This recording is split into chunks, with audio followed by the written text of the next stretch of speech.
ਬੇਲੀਓ ਜਦੋਂ ਵੀ ਪੰਜਾਬ ਪੰਜਾਬੀ ਦੀ ਗੱਲ ਹੋਏਗੀ ਤੇ ਉਹਦੇ ਅੰਦਰ ਸਾਡੇ ਵੱਲੋਂ ਜਿਹੜੇ ਹਵਾਲੇ ਆਉਂਦੇ ਨੇ, ਜੋ ਪ੍ਰੋਪੇਗੈਂਡੇ ਕੀਤੇ ਜਾਂਦੇ ਨੇ, ਉਸ ਦੇ ਖਿਲਾਫ ਜੋ ਅਸੀਂ ਹਵਾਲਾ ਦਿੰਦੇ ਹਾਂ, ਉਹ ਪੰਜਾਬ ਦੀ ਤਾਰੀਖ ਦੇ ਅੰਦਰੋਂ ਅਸੀਂ ਹਵਾਲਾ ਦੇਵਾਂਗੇ ਸੂਫੀ ਸ਼ਾਇਰਾਂ ਦਾ ਔਰ ਗੁਰੂ ਸਾਹਿਬਾਨ ਦਾ ਔਰ ਜੋਗੀ ਸਾਹਿਬਾਨ ਦਾ।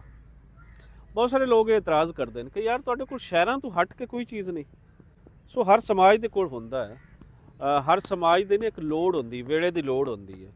ਔਰ ਇਹ ਜਿਹੜਾ ਪਿਛਲਾ ਸਮਾਜ ਗੁਜ਼ਰਾ ਹੈ, ਜਿਹੜੇ ਪਿਛਲੀਆਂ 5-6 ਸਦੀਆਂ ਗੁਜ਼ਰੀਆਂ ਹਨ, ਇਹਦੇ ਅੰਦਰ ਲੋੜ ਇਸ ਗੱਲ ਦੀ ਸੀ ਕਿ ਲੋਕਾਂ ਨੂੰ ਇਨਸਾਨੀਅਤ ਦਾ ਸਬਕ ਦਿੱਤਾ ਜਾਵੇ। ਕਿਉਂਕਿ ਇੱਥੇ 3 ਮਜ਼ਹਬ ਉਹਨਾਂ ਦਾ ਵਜੂਦ, ਵੱਡੇ 3 ਮਜ਼ਹਬ ਉਹਨਾਂ ਦਾ ਵਜੂਦ ਇੱਥੇ ਆ ਚੁੱਕਿਆ ਸੀ। ਸਭ ਤੋਂ ਪਹਿਲੇ ਹਿੰਦੂ ਮਜ਼ਹਬ ਸੀ, ਦੂਸਰੇ ਨੰਬਰ ਤੇ ਫਿਰ ਇੱਥੇ ਆ ਚੁੱਕਿਆ ਸੀ ਇਸਲਾਮ ਆ ਚੁੱਕਿਆ ਸੀ, ਔਰ ਤੀਸਰੇ ਨੰਬਰ ਤੇ ਸਿੱਖੀਜ਼ਮ ਆ ਚੁੱਕਿਆ ਸੀ। ਔਰ ਤੁਸੀਂ ਜਾਣਦੇ ਹੋ ਕਿ ਜਦੋਂ ਇਸ ਤਰੀਕੇ ਦੀ ਮਜ਼ਹਬੀ ਬੁਨਿਆਦਾਂ ਤੇ ਕੋਈ ਸਮਾਜ ਤਰਤੀਬ ਪਾਉਂਦਾ ਹੈ ਤੇ ਉਹਦੇ ਅੰਦਰ ਰੋਲੇ ਉਹ ਬਹੁਤ ਵੱਧ ਜਾਂਦੇ ਨੇ। ਕੱਟੜਪਨ ਹਰ ਮਜ਼ਹਬ ਦੇ ਲੋਕਾਂ ਦੇ ਅੰਦਰ ਹੁੰਦਾ। ਸੋ ਇਹ ਹਿੰਦੂਇਜ਼ਮ ਦੇ ਅੰਦਰ ਵੀ ਹੈ ਸੀ, ਇਸਲਾਮ ਦੇ ਮੰਨਣ ਵਾਲਿਆਂ ਦੇ ਵੀ ਹੈ ਸੀ, ਔਰ ਬਾਅਦ ਦੇ ਵਿੱਚ ਜਿਹੜੇ ਸਿੱਖ ਮਤ ਦੇ ਮੰਨਣ ਵਾਲੇ ਸਨ ਉਹਨਾਂ ਦੇ ਅੰਦਰ ਵੀ ਹੈ ਸੀ। ਦੇਖਣਾ ਇਹ ਹੈ ਕਿ ਕਿਹੜਿਆਂ ਦੇ ਵਿੱਚ ਘੱਟ ਸੀ ਤੇ ਕਿਹੜਿਆਂ ਦੇ ਵਿੱਚ ਜ਼ਿਆਦਾ ਸੀ, ਲੇਕਿਨ ਹੈ ਸੀ।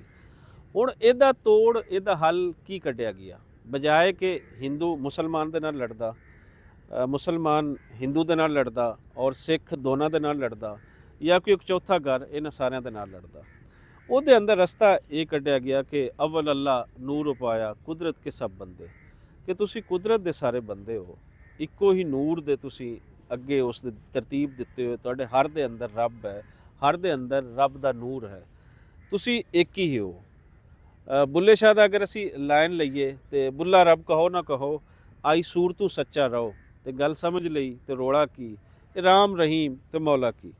ਇਹ ਸਾਰੇ ਉਹ ਲੋਕ ਸਨ ਜਿਨ੍ਹਾਂ ਨੇ ਇਨਸਾਨ ਨੂੰ ਵਡਿਆਇਆ, ਇਨਸਾਨ ਦੇ ਹੋਣ ਨੂੰ ਵਡਿਆਇਆ। ਇਹਨਾਂ ਨੇ ਕਿਹਾ ਕਿ ਤੁਸੀਂ ਜਿਸ ਮਜ਼ਹਬ ਦੇ ਅੰਦਰ ਵੀ ਹੋ, ਉਸ ਮਜ਼ਹਬ ਦੇ ਅੰਦਰ ਆਈ ਸੂਰ ਤੂੰ ਸੱਚੇ ਰਹੋ, ਮਤਲਬ ਉਸ ਦੇ ਅੰਦਰ ਤੁਹਾਡਾ ਜਿਹੜਾ ਉਹ ਵੇਲਾ ਜਿਹੜਾ ਲੰਘ ਰਿਹਾ ਹੈ, ਇਸ ਦੇ ਅੰਦਰ ਤੁਸੀਂ ਸੱਚੇ ਹੋਣਾ ਹੈ। ਸੋ ਇਹ ਸਾਰਾ ਦਰਸ ਜਿਹੜੇ ਲੋਕਾਂ ਨੇ ਦਿੱਤਾ, ਇਹਦੇ ਵਿੱਚ ਸੂਫੀ ਸਾਹਿਬਾਨ, ਗੁਰੂ ਸਾਹਿਬਾਨ, ਜੋਗੀ ਸਾਹਿਬਾਨ, ਇਹ ਲੋਕ ਸਨ। ਹੁਣ ਇਹਨਾਂ ਦੀ ਸ਼ਾਇਰੀ ਦੇ ਅੰਦਰ ਕੀ ਸਾਨੂੰ ਮਿਲਦਾ ਹੈ? ਪੰਜਾਬ ਦੀ ਤਾਰੀਖ ਦਾ ਹਵਾਲਾ ਮਿਲਦਾ ਹੈ। ਉਹ ਪੰਜਾਬ ਦੀ ਤਾਰੀਖ ਹੋਰ ਕਿਸ ਨੇ ਲਿਖਣੀ ਹੈ? ਮਤਲਬ ਪੰਜਾਬ ਦੇ ਉੱਪਰ ਜਿਨ੍ਹਾਂ ਨੇ ਰਾਜ ਕੀਤਾ, ਮੁਗਲਾਂ ਨੇ ਰਾਜ ਕੀਤਾ, ਉਹਨਾਂ ਨੇ ਪੰਜਾਬ ਦੀ ਤਾਰੀਖ ਤਾਂ ਨਹੀਂ ਲਿਖੀ। ਉਸ ਤੋਂ ਬਾਅਦ ਆ ਕੇ ਗੋਰੇ ਦਾ ਇੱਥੇ ਰਾਜ ਹੁੰਦਾ ਹੈ। ਗੋਰੇ ਨੇ ਤਾਂ ਕੋਈ ਤਾਰੀਖ ਨਹੀਂ ਪੰਜਾਬੀਆਂ ਦੀ ਲਿਖੀ, ਬਲਕਿ ਪੰਜਾਬੀਆਂ ਦੀ ਤਾਰੀਖ ਨੂੰ ਵਿਗਾੜਿਆ। ਇਸ ਲਈ ਜਦੋਂ ਅਸੀਂ ਗੱਲ ਕਰਾਂਗੇ ਪੰਜਾਬ ਦੀ ਤਾਰੀਖ ਲਿਖਣ ਦੀ ਜਾਂ ਪੰਜਾਬ ਦੇ ਤਾਰੀਖੀ ਹਵਾਲੇ ਲੱਭਣ ਦੀ, ਤੇ ਫਿਰ ਸਾਨੂੰ ਇੱਥੇ ਹੀ ਲੱਭਣਗੇ। ਪੰਜਾਬ ਦੀ ਤਾਰੀਖ ਬੁੱਲੇ ਸ਼ਾਹ ਦੀ ਸ਼ਾਇਰੀ ਦੇ ਅੰਦਰ ਸਾਨੂੰ ਮਿਲੇਗੀ, ਸ਼ਾਹ ਹੁਸੈਨ ਦੀ ਸ਼ਾਇਰੀ ਦੇ ਅੰਦਰ ਮਿਲੇਗੀ, ਬਾਬਾ ਗੁਰੂ ਨਾਨਕ ਦੀ ਸ਼ਾਇਰੀ ਦੇ ਅੰਦਰ ਮਿਲੇਗੀ। ਬਾਬਰ ਬਾਣੀ ਸਾਨੂੰ ਇਹ ਦੱਸੇਗੀ ਕਿ ਬਾਬਰ ਦਾ ਕੀ ਕਿਰਦਾਰ ਹੈ, ਹੋਰ ਕੋਈ ਨਹੀਂ ਦੱਸੇਗਾ। ਉਸ ਵੇਲੇ ਦਾ ਜਿਹੜਾ ਮੁਗਲਾਈ ਲਿਟਰੇਚਰ ਹੈ ਜਾਂ ਮੁਗਲਾਂ ਦਾ ਲਿਖਵਾਇਆ ਲਿਟਰੇਚਰ ਹੈ, ਉਹ ਨਹੀਂ ਦੱਸੇਗਾ ਕਿ ਪੰਜਾਬ ਦੀ ਤਾਰੀਖ ਉਸ ਵੇਲੇ ਕੀ ਸੀ। ਵਾਰਿਸ ਸ਼ਾਹ ਸਾਨੂੰ ਦੱਸੇਗਾ ਕਿ ਅਹਿਮਦ ਸ਼ਾਹ ਅਬਦਾਲੀ ਦਾ ਕੀ ਕਿਰਦਾਰ ਹੈ। ਅਹਿਮਦ ਸ਼ਾਹ ਅਬਦਾਲੀ ਦੇ ਬਾਰੇ ਪੰਜਾਬੀ ਫੋਕ ਦੱਸੇਗਾ ਕਿ ਅਹਿਮਦ ਸ਼ਾਹ ਅਬਦਾਲੀ ਕਦੋਂ ਇੱਥੇ ਆਂਦਾ ਸੀ ਔਰ ਅਹਿਮਦ ਸ਼ਾਹ ਅਬਦਾਲੀ ਕਿਸ ਪਰਪਸ ਲਈ ਆਂਦਾ ਸੀ। ਕਿਆ ਉਹ ਇੱਥੇ ਹਮਲਾ ਕਰਨ ਆਂਦਾ ਸੀ, ਗੱਲਾਂ ਵਗੈਰਾ ਲੁੱਟਣ ਆਂਦਾ ਸੀ, ਇੱਥੋਂ ਦੀ ਔਰਤਾਂ ਦੇ ਇੱਜ਼ਤਾਂ ਤੇ ਹੱਥ ਪਾਉਣ ਆਂਦਾ ਸੀ, ਜਾਂ ਇੱਥੇ ਕਿਸੇ ਹੋਰ ਕੰਮ ਲਈ ਆਂਦਾ ਸੀ ਜਿਹੜਾ ਕਿ ਇੱਥੇ ਪ੍ਰੋਪੇਗੈਂਡਾ ਕੀਤਾ ਗਿਆ। ਸੋ ਪੰਜਾਬ ਦੀ ਤਾਰੀਖ ਨੂੰ ਜਦੋਂ ਅਸੀਂ ਜਾਣਨਾ ਹੋਏਗਾ ਤੇ ਉਹਦੇ ਅੰਦਰ ਜਿਹੜੀ ਪੰਜਾਬੀ ਸ਼ਾਇਰੀ ਹੈ, ਜਿਹੜੇ ਪੰਜਾਬੀ ਸੂਫੀ ਸ਼ਾਇਰ ਹਨ, ਇਹਨਾਂ ਵੱਲ ਸਾਨੂੰ ਜ਼ਰੂਰ ਜਾਣਾ ਪਏਗਾ। ਅਗਰ ਇਹਨਾਂ ਵੱਲ ਅਸੀਂ ਨਹੀਂ ਜਾਵਾਂਗੇ ਤਾਂ ਸਾਨੂੰ ਕੋਈ ਹੋਰ ਇਸ ਤਰੀਕੇ ਦਾ ਪੱਕਾ ਪੇਡਾ ਹਵਾਲਾ ਨਹੀਂ ਲੱਭਦਾ। ਕਿਉਂਕਿ ਜਿਹੜੇ ਤੁਹਾਡੇ ਤੇ ਹਮਲਾ ਕਰਦੇ ਨੇ, ਹਮਲਾਵਰ ਹੁੰਦੇ ਨੇ, ਉਹ ਤੁਹਾਡੀ ਤਾਰੀਖ ਨਹੀਂ ਲਿਖਦੇ। ਗੋਰਾ ਪੰਜਾਬ ਦੀ ਤਾਰੀਖ ਲਿਖਵਾਵੇ, ਲਾਹੌਰ ਦੀ ਤਾਰੀਖ ਲਿਖਵਾਵੇ, ਤੇ ਉਹਦੇ ਅੰਦਰ ਜਿਹੜੇ ਪੰਜਾਬੀ ਕਰੈਕਟਰਸ ਹੋਣਗੇ, ਉਹਦੇ ਅੰਦਰ ਮਹਾਰਾਜਾ ਰਣਜੀਤ ਸਿੰਘ ਦਾ ਫੇਸ ਉਹ ਬਰਬਾਦ ਕਰੇਗਾ। ਮਹਾਰਾਜਾ ਰਣਜੀਤ ਸਿੰਘ ਦਾ ਫੇਸ ਕਿਹੜਾ ਸਾਨੂੰ ਐਗਜ਼ੈਕਟ ਦੱਸੇਗਾ? ਜਿਹੜਾ ਇੱਥੋਂ ਦਾ ਲੋਕਲ ਹੈ, ਜਿਹੜਾ ਇੱਥੋਂ ਦਾ ਨੇਟਿਵ ਹੈ, ਉਹ ਦੱਸੇਗਾ ਕਿ ਉਸ ਵੇਲੇ ਦਾ ਕੀ ਹੈ ਸੀ। ਹੁਣ ਸਾਡੇ ਕੋਲ ਅਸੀਂ ਅਗਰ ਚਲੀਏ ਤਾਂ ਫਕੀਰ ਖਾਨਦਾਨ ਕੋਲ ਜੋ ਸੰਭਿਆ ਹੋਇਆ, ਸਾਨੂੰ ਮਹਾਰਾਜਾ ਰਣਜੀਤ ਸਿੰਘ ਦੇ ਬਾਰੇ ਉਸ ਦਿਨ ਪਤਾ ਚੱਲਦਾ ਹੈ ਕਿ ਸੱਚ ਇਹ ਹੈ। ਬਾਕੀ ਹੋਰ ਜਿਹੜਾ ਲਾਹੌਰ ਦੇ ਉੱਪਰ ਲਿਖੀ ਕਿਤਾਬ ਜਾਂ ਉਸ ਵੇਲੇ ਦੇ ਉੱਪਰ ਲਿਖੀਆਂ ਕਿਤਾਬਾਂ ਦਾ ਜ਼ਿਕਰ ਆਉਂਦਾ ਹੈ, ਉਹ ਤਾਂ ਸੱਚ ਨਹੀਂ ਦੱਸੇਗਾ ਨਾ। ਸੋ ਇਹ ਪੰਜਾਬੀ ਸ਼ਾਇਰੀ, ਪੰਜਾਬੀ ਸ਼ਾਇਰ, ਇਹ ਹਮੇਸ਼ਾ ਪੰਜਾਬ ਦੀ ਤਾਰੀਖ ਬਾਰੇ ਇੱਕ ਵੱਡਾ ਹਵਾਲਾ ਰਹਿਣਗੇ। ਦੂਸਰੇ ਨੰਬਰ ਤੇ ਇਹ ਲਿਟਰੇਚਰ ਇਸ ਲੈਵਲ ਦਾ ਹੈ ਕਿ ਅਗਰ ਅਸੀਂ 500 ਸਾਲ ਪਹਿਲੇ ਦੇ ਇੰਗਲਿਸ਼ ਲਿਟਰੇਚਰ ਤੇ ਅਸੀਂ ਫਖਰ ਕਰਦੇ ਹਾਂ, ਤੇ ਅਸੀਂ ਕਿਉਂ ਨਹੀਂ ਕਰ ਸਕਦੇ ਪੰਜਾਬੀ ਦੇ ਲਿਟਰੇਚਰ ਤੇ ਕਿਉਂ ਨਹੀਂ ਫਖਰ ਕਰ ਸਕਦੇ? ਅਸੀਂ ਕਿਸੇ ਹਿੰਦੀ ਲਿਟਰੇਚਰ ਤੇ ਫਖਰ ਕਰ ਸਕਦੇ ਹਾਂ ਤੇ ਪੰਜਾਬੀ ਤੇ ਕਿਉਂ ਨਹੀਂ ਕਰ ਸਕਦੇ? ਦੁਨੀਆ ਦੀ ਕਿਸੇ ਜ਼ਬਾਨ ਦਾ ਅਗਰ ਉਹ 500 ਸਾਲ ਪਹਿਲੇ ਦੀ ਹਿਸਟਰੀ ਤੇ 600 ਸਾਲ ਪਹਿਲੇ ਦੀ ਹਿਸਟਰੀ ਤੇ ਉਹ ਅਗਰ ਫਖਰ ਕਰਦੇ ਨੇ ਤੇ ਸਾਨੂੰ ਵੀ ਫਖਰ ਕਰਨਾ ਚਾਹੀਦਾ ਹੈ ਕਿ ਸਾਡੀ ਜ਼ਬਾਨ ਇਤਨੀ ਪੱਕੀ ਪੀढ़ी ਹੈ। ਇਹਦਾ ਲੈਵਲ ਇਹਦਾ ਪੋਇਟਿਕ ਲੈਵਲ ਇਸ ਹੱਦ ਤੱਕ ਹੈ ਕਿ ਅੱਜ ਤੋਂ 700-800 ਸਾਲ ਪਹਿਲੇ 900 ਸਾਲ ਪਹਿਲੇ ਬਾਬਾ ਫਰੀਦ ਇਸ ਦੇ ਅੰਦਰ ਐਡੀ ਪੱਕੀ ਪੀढ़ी ਸ਼ਾਇਰੀ ਕਰ ਰਹੇ ਸਨ। ਸੋ ਇਹ ਸਾਰੇ ਫਖਰ ਦੇ ਕਾਬਿਲ ਹਨ। ਹੁਣ ਇਹ ਸਾਰਾ ਕੁਝ ਇਹ ਜਿਤਨੇ ਵੀ ਸੂਫੀ ਔਰ ਗੁਰੂ ਸਾਹਿਬਾਨ ਹਨ ਇੱਕ ਮਾਡਰਨਾਈਜ਼ ਹਨ, ਇੱਕ ਤੁਸੀਂ ਮਾਡਰਨ ਕਨਸੈਪਟ ਵੀ ਇਹ ਦਿੰਦੇ ਨੇ। ਆਪਣੇ ਵੇਲੇ ਦੇ ਇਹ ਅੰਗਾ ਵਧੂ ਲੋਕ ਵੀ ਹੁੰਦੇ ਨੇ, ਮਤਲਬ ਐਡਵਾਂਸ ਪ੍ਰੋਗਰੈਸਿਵ ਲੋਕ ਵੀ ਹੁੰਦੇ ਨੇ।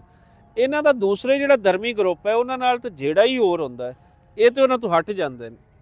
ਇਹ ਸਿਰਫ ਔਰ ਸਿਰਫ ਲੁਕਾਈ ਦੀ ਗੱਲ ਕਰਦੇ ਨੇ, ਲੋਕਾਂ ਦੀ ਗੱਲ ਕਰਦੇ ਨੇ।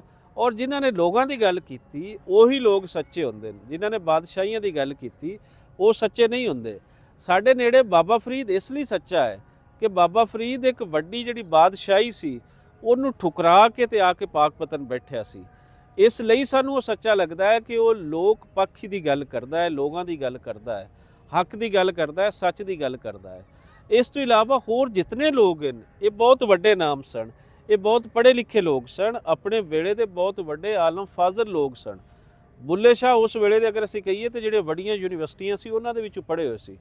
ਕਸੂਰ ਦਾ ਮਦਰਸਾ ਉਸ ਵੇਲੇ ਇੱਕ ਵੱਡਾ ਇਲਮੋ ਅਦਬ ਦਾ ਗੜ੍ਹ ਸੀ। ਬੁੱਲੇ ਸ਼ਾਹ ਔਰ ਵਾਰਿਸ ਸ਼ਾਹ ਉੱਥੋਂ ਪੜ੍ਹੇ ਹੋਏ ਸਨ।